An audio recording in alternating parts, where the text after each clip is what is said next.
ঝিঙে আলু দিয়ে কাচকি মাছের হাতে মাখা চচ্চড়ি।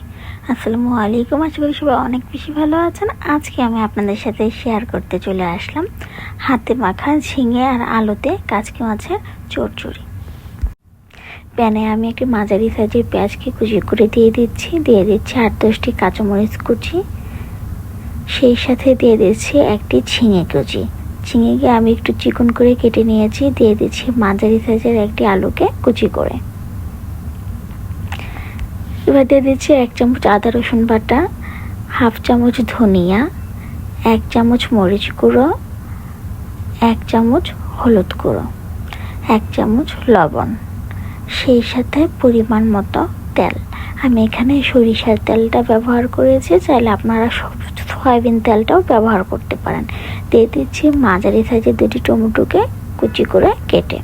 এবার হাতের সাহায্যে খুব ভালোভাবে সম্পূর্ণ উপকরণকে একসাথে মিশিয়ে নিচ্ছি।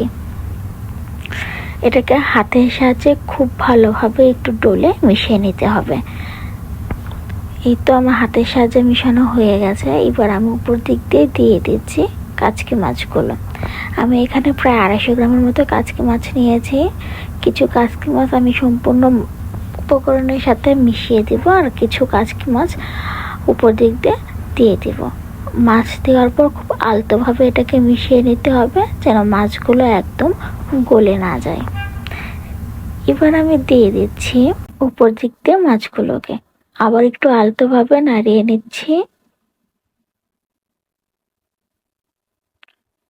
এই তো আমার হাতে মাখানো হয়ে গেল কাচকি মাছ দিয়ে ঝিঙে আলু। এবার আমি এটাকে চুলায় বসিয়ে দিচ্ছি।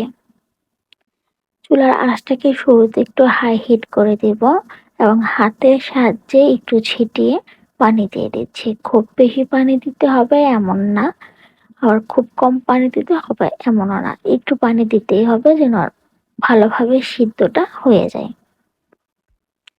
এটা বলক উঠে গেছে। এবার আমি ঢাকনাতে ঢেকে দিচ্ছি।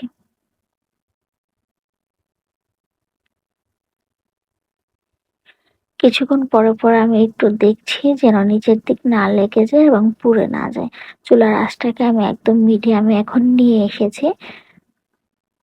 অল্প পরিমাণ পানি থাকা অবস্থায় আমি উপর দিক দিয়ে একটু ছিটিয়ে দিচ্ছি ধনেপাতা কুচি। ধনেপাতা কুচি দেওয়াতে এটার ফ্লেভারটা আরো বেশি ভালো আসবে। চাইলে আপনারা ধনেপাতাটা স্কিপও করতে পারেন, কিন্তু ধনেপাতা খেতে আমি অনেক বেশি পছন্দ করি, যার জন্য ধনেপাতাটা আমি সবকিছুতে ব্যবহার করি।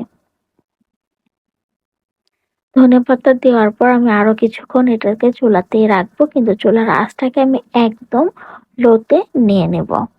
নিচের দিক দিয়ে যেন কোনোভাবেই লেগে না যায়, তার জন্য আমি একটু পর ঢাকনা তুলে দেখছি যে এটা কি পানিটা একদম টেনে গেছে কিনা। এই তো রান্না করা হয়ে গেল আমার ঝিঙে আলু দিয়ে কাচকি মাছের হাতে মাখা চচ্চড়ি। আপনাদের কাছে যদি ভিডিওটি ভালো লেগে থাকে অবশ্যই লাইক, কমেন্ট, শেয়ার, সেই সাথে আমার চ্যানেলটি সাবস্ক্রাইব করে দিবেন।